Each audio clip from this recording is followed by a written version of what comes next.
ಮಾತೆಗಳ ಸೊಲ್ವೆನು ಯಾರು ನಿಕ್ಕದ ಮೋಕಿನ ತುಳಸಿರಿ ಅದ್ವಿಕಾ ಶೆಟ್ಟಿ.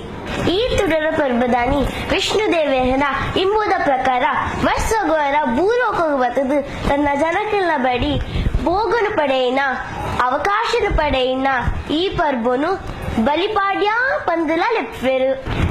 ಬಲಿ ಚಕ್ರವರ್ತಿ ಈ ಪರ್ಬದಾನಿ ಬತ್ತದು ಜನಕ್ಲೆಲ್ಲ ಯೋಗಕ್ಷೇಮ ವಿಚಾರಿಸಾದು ಬುಲೆ ಬಸ್ಸಿಲು ಕೈಕಂಜಿ ಜೋಕ್ಲಿನ ಬಾಲಿನೇನು ಸಂರಕ್ಷಣೆ ಮಲ್ಪೆ ಪಂಪಿನ ನಂಬಿಕೆಲ ಉಂಟು. ಅಂಚಾದು ಆನೆ ರಾತ್ರಿ ಗೂಡ್ದೀಪ ಪೊತ್ತಾದು ಬೈಲದ ಮಾತಾ ಕಂಡಲೆಡು ಒಂಜಿ ಪುನಿಟ್ಟು ದೋಂಟಿದು ಕೊತೊರಿದ ಬೊಲ್ಪು ಕಟ್ಟದು ಬಚ್ಚಿದ ಬಜ್ಜೈ ಬಜಿಲು ಕೇಪುಳ ಪೂದಿದು ಮಾತೆಲ್ಲ ಒಟ್ಟಾದು ಕೈಟ್ ಅರಿಪತ್ತದು ಬಲಿಯೇಂದ್ರನ್ ಲೆಪ್ಪುನ ವಿಶಿಷ್ಟ ಕ್ರಮಲ ಉಂಡು. ಬಲಿಯೇಂದ್ರನ್ ಲೆಪ್ಪುನ ಕ್ರಮ ಒಂಜಿ ಕಡೆ ತಾಂಡ ಇಲ್ಲಡ್ ಸೇಮೆದಡ್ಡೆ ಪಾಯಸ ಮಂಜಲ್ ಇರೆತ ಗಟ್ಟಿ ಬೆಲ್ಲ ತಾರಾಯಿನ ಗಟ್ಟಿ ಬಜಿಲ್ ತಾರಾಯ್ ಇಂಚಿತ್ತಿನ ತೆನಸು ಅಡ್ಡೆಲೆನು ಮಂತದು ದೈವ ದೇವರೆಗು ತುಳಸಿ ಕಟ್ಟೆಗು ತಿಪ್ಪಿಲದೀದು ಪರ್ಬ ಆಚರಣೆ ಮನ್ಫೆರು.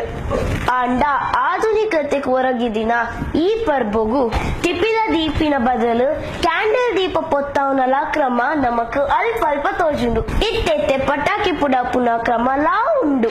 ಅತ್ತನ್ನೆ ಗೋ ಪೂಜೆ ದಾನಿಕಿ ದೆಟ್ಟಿನ ಕಂಜಿ ಕೈ ಕಂಜಿ ಎರುಬೋರಿ ಪೆತ್ತಲೆಂದೆಕ್ಕದು ಗೊಂಡೆ ಪೂತ ಮಾಲೆ ಪಾರ್ದು ಮುಂಡುಗು ದೇವರನ್ನ ಪುರ್ಸಾದ ಪಾಡುದು ಪೂಜೆ ಮಂತ್ಪೆರು. ಅಂಗಡಿ ದಕ್ಕಲು ಅಂಗಡಿನು ಪೊಳ್ಳುಡೆ ಐತ ಮಂತದು ಅಂಗಡಿ ಪೂಜೆಲಾ ಮಂತ್ಪೆರು. ಬಾಯಿಗೊಂತೆ ಚೀಪೆ ಪಟ್ಟದು ಖುಷಿತೆ ಆಚರಣೆ ಮಂತ್ಪೆರು. ಇಂಚ ತುಡರ ಪರ್ಬ ಪಂಡನೆ ದಾದನ ಒಂಜಿ ವೈಶಿಷ್ಟ್ಯ ಸಂಭ್ರಮ. ಈ ತುಡರ ಪರ್ಬ ನಿಕಲ ಬದುಕುಡು ಹೊಸ ಬೋಲ್ಪುದ ಹೊಸ ಬದುಕು ಕಟ್ಟುದು ಕೊರಾಡು. ಮಾತೆರೆಗ್ಲ ತುಡರ ಪರ್ಬದ ಎಡ್ಡೆ ಪುದ ಮದಿಪುಲು.